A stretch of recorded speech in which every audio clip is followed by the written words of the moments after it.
Hello, magandang tanghali. Tara, samahan niyo ako magluto ng ating creamy chicken with mushroom. Ang unang step, tayo po ay magpiprito.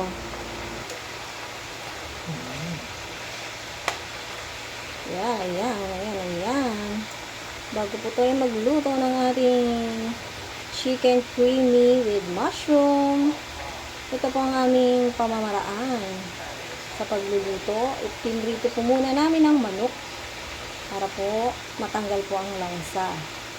At depende na rin po sa klase ng inyong pagluluto na inyong ulam. Kung kayo ba'y ganito rin ang inyong pagluluto, guys. Golden brown ang ating mga bawang sibuyas at ilalagay na po natin ang ating mushroom. Ayan, ang isa sa ingredients ng ating iluluto ng ulam. Ang inis lang po natin para maluto ang ating mushroom, guys.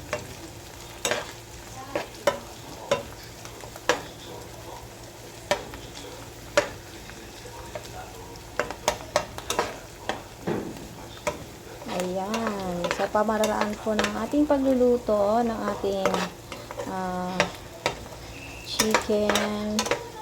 creamy chicken with mushroom. Ang una po natin ginagawa ay prito ang ating manok para po matanggal ang lansa. At depende naman po sa inyo yan, sa tamang pamaraan kung ano nyo pong gagawin sa pagluluto.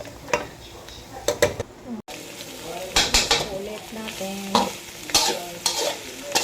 para po masiksik na ating manok ang ating bawang at sibuyas at ang ating nilagay na chicken bouillon.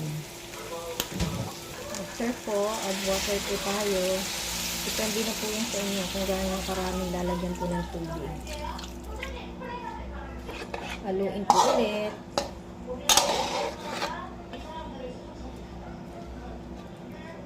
Yan guys, ganyan lang karami ang aming inilagay na tubig. Yan, antayin po natin ulit ito para kumulo. At ilalagay na po natin ang ating nestle cream. Okay, kumukulo na. Lalagyan na po natin ng nestle cream. Ayan. 1 pack of nestle cream. At another 1 pack, kaya 2 packs of nestle cream po ang aming inilagay para naman ang ating uulamin ay masarap, creamy. Okay guys, haluin natin ang bahagya at aantayin po natin itong lumapot. Okay guys, ilagyan din po natin ng toyo. Bale, isang scoop lang po na kutsara ang ating inilagay, guys.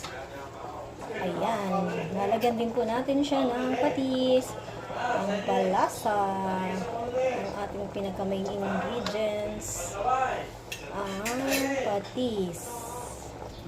Ayan guys, kailangan po ang ating apoy ay low heat lang po kasi meron na po itong nestle cream at baka ito po ay masunog, guys.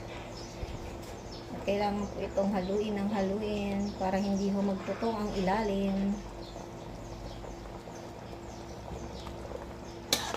Okay, mix po natin. Pero dahan lang po sa paghahalo kasi ang ating manok ay baka ay malulog.